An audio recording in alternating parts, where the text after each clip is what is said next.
I'm trying to wait for Mike to come on live, and then we're gonna start. Looks like it's a bad background or something with this. Good morning, good morning, good morning. What's up, y'all? It's your mellow fellow. Hey, and I had promised that then. Now we are dealing with a reduction paradigm, whereas a lot of our clients now, they're not going to choose to be whole substance methamphetamine addict, and he could be marijuana, for instance. Then that's success. That's success. So the paradigm has shifted. Although everyone knew cases of successful addiction treatment outcome studies continue to show a high relapse rate. Relapse was viewed as a negative outcome. Things began to change. Relapse began to be studied as a process over time, not just as a fixed negative outcome. We started to realize that people recover at different rates. Many who achieved an eventual stable recovery passed over a rocky road of relapse on their way to sobriety.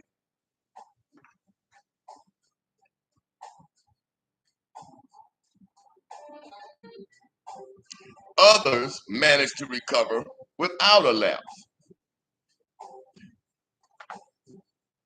Some people found 12-step recovery groups, while others sought out other forms of help or struggled on their own.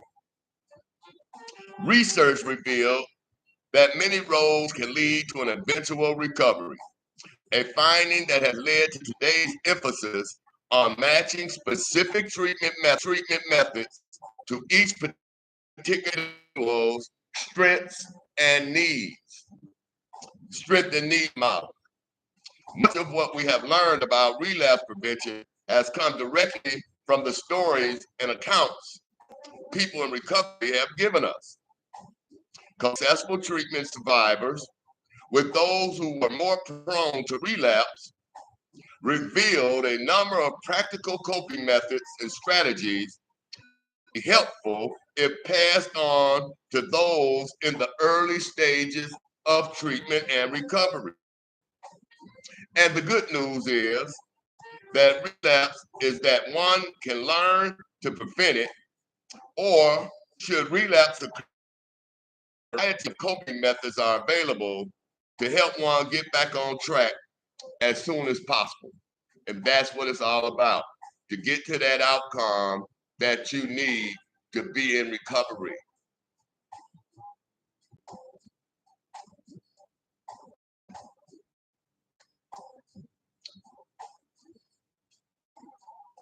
The more that we understand, the better we can handle it when it occurs and if it occurs.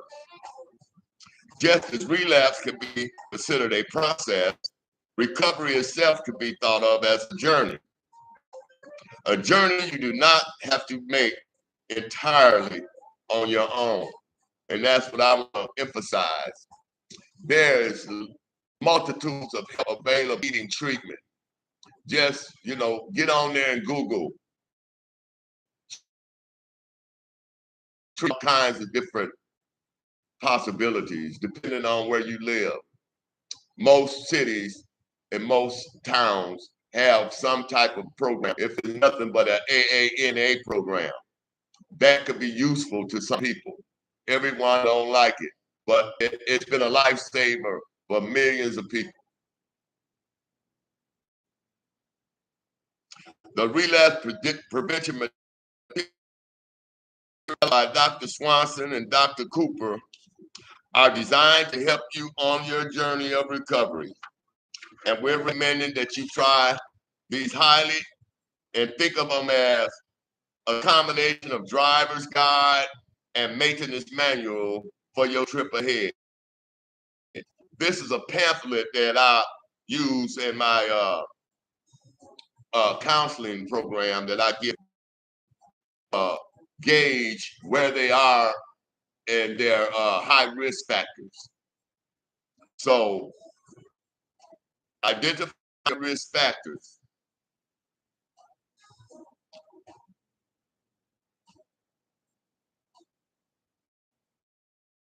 Some of your high risk factors, breaking them down to this.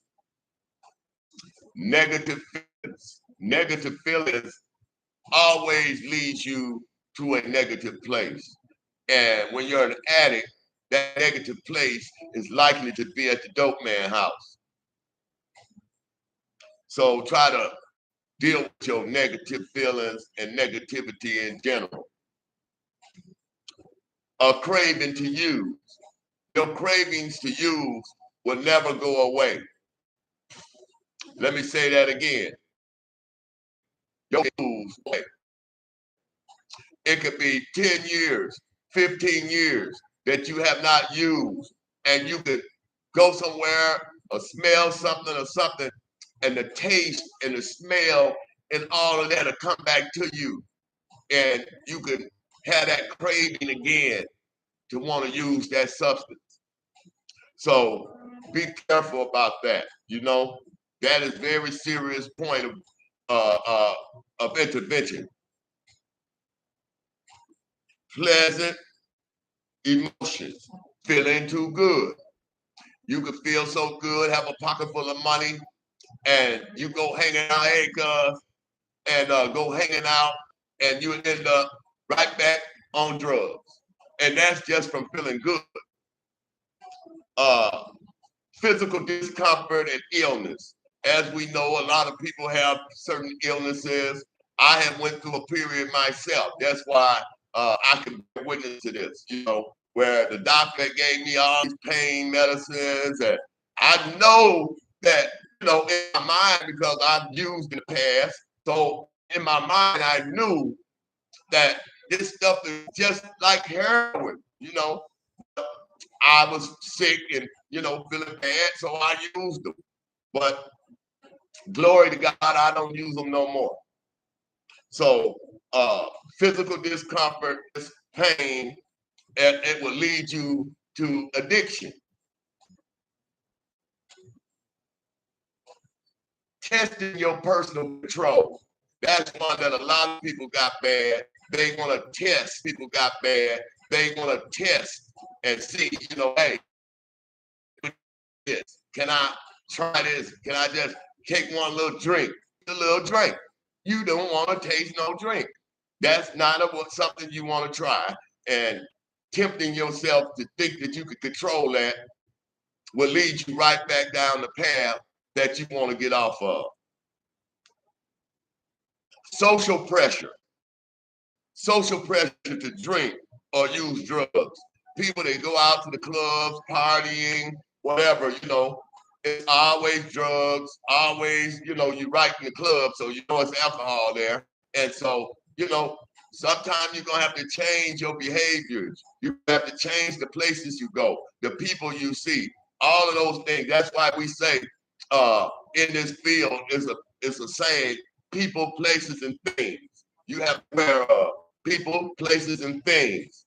If you know that you used to get drugs over here at this particular place in this particular area, know that you used to get drugs over here at this particular place in this particular area, don't go in that area. Because 9 times out of 10, if you go in that area, your mind gonna start thinking about what you used to do. That's just normal. So that go another way. Having fun with others, hanging around friends that use, hanging around people that drink. If you are not trying to continue to drink, continue to use drugs, then you need to stop being around people that do it. That's just the way you have to program your life. Conflict with others. Conflict is a trigger point for a lot of people because, you know, when you're in an argument or you're in a conflict, whether at work school, whatever the situation, those emotions, times cause you to want to get high to just escape that situation, whatever it is. So this is a workbook about case studies of people who drink alcohol or use drugs, and in response to specific high-risk situations or triggers. You will then answer the specific high-risk situations or triggers. You will then answer yes or no to 5 questions regarding each trigger, and it will help you to understand if the trigger has been. Also will be asked general questions about how often you drink alcohol or use other drugs in response to each trigger. Based on your answers, you rank your triggers in an order of importance. Finally, you will be given an emergency plan to use in case you slip or relapse. You can complete the following exercises on your own, but okay, assessing your high risk drinking and drugging.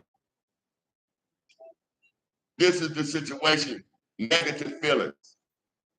John was a 30-year-old alcoholic who was recently divorced. Whenever he thought of his former wife with another man, he became deeply depressed. He dealt with his depression by drinking. The question would be asked, have you ever used drugs or alcohol when, number one, you felt ineffective in dealing with life? Number two, you felt angry about your life. Not your life. Number three, you felt guilty or embarrassed about something that you did. Number four, you felt lonely or that no one cared about you. Number five, you felt someone hurt or rejected you. And them are all negative feelings that led John back to drinking, because he not deal with thinking about his wife being with another man. He couldn't.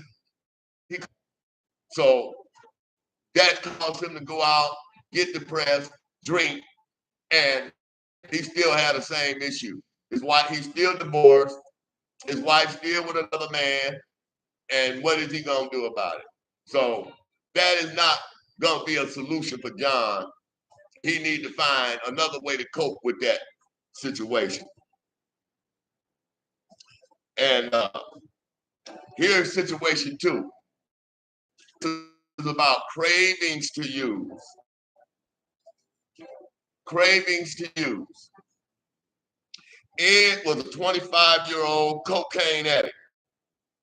He had been in a treatment program for his addiction and was very confident in his ability until his former drug dealer left a stash of cocaine on his sofa.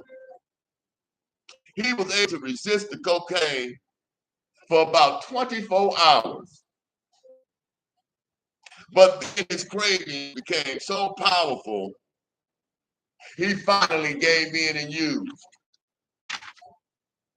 Have you ever used drugs or alcohol when you pass by a place such as a bar or the drug house where you used to use or get your drugs in the past?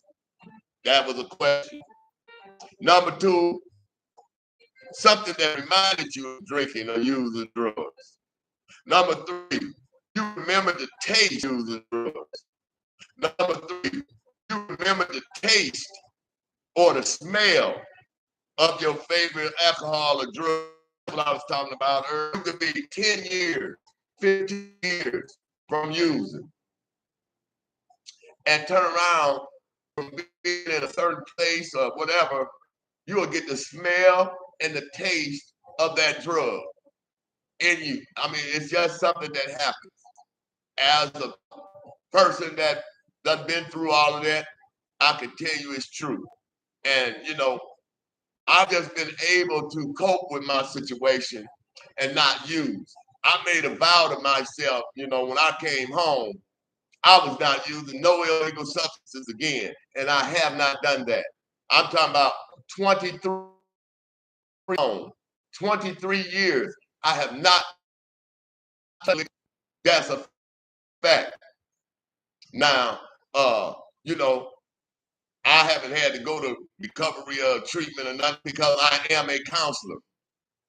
And I deal with this every day. I did deal with it every day for 17 years.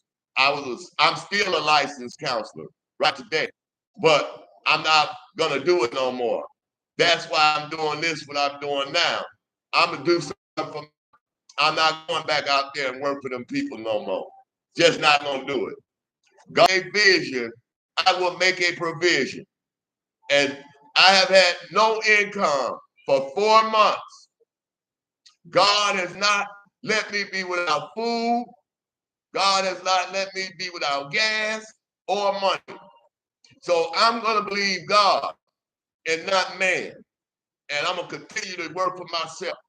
People be under the assumption that because, you can do things a certain kind of way that you don't work.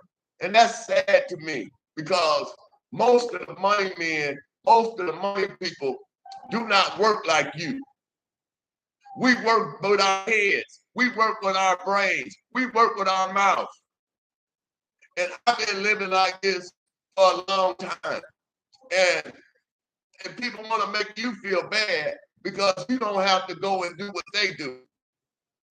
Why are you mad because someone else's success? It does not make sense to me. But I don't care about that because I do not have time to deal with petty people's feelings. Right now, my wife is mad at me. I guess they thought I was going to John and go out and go start drinking and using drugs or whatever because my wife left me. No. I said, keep moving forward, son. I have a better wife for you. I have a beautiful wife for you. Just do what I told you to do, and that wife will be there when the time is right. And that's a fact. So I do not care what people think. I do not engage in that.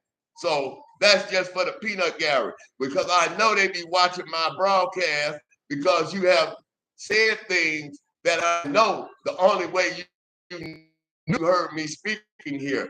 I will continue to speak here. I'm not putting my wife down. I'm not against my wife. Me and her just can't get along. That does not mean that I'm trying to hurt her. I've never tried to hurt her. I will never see that I'm trying to hurt her. I've never tried to hurt her. I will never try to hurt her. I have done nothing but helped her in her whole life. She leveled up with me. I didn't level up with her. That's what y'all need to understand. I leveled her up. It leveled me up. Because you did not see me going out punching a clock does not mean I did not have money. God provides. God provides. He keeps me with money. I have nothing that I have not always done. And God makes sure I have. And I haven't been with my wife in a year.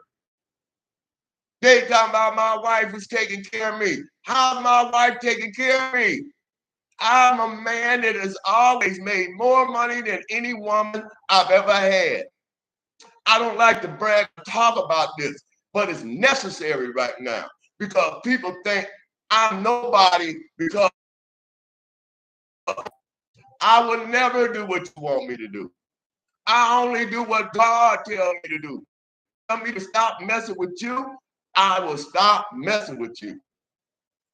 I'm sorry to get off topic, but I know that certain people been trying to get all in my business. Trying to get all in my business. That's a mistake.